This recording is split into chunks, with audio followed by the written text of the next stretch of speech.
Is this weird? My friend just died and now her husband keeps trying to hit on me. I just found out that my friend passed away yesterday. I found out because her husband used her Snapchat to tell me to call him.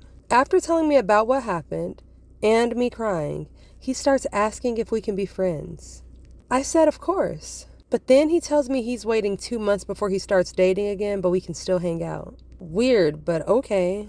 Then he starts asking me what he should do with his kids so that we can hang out.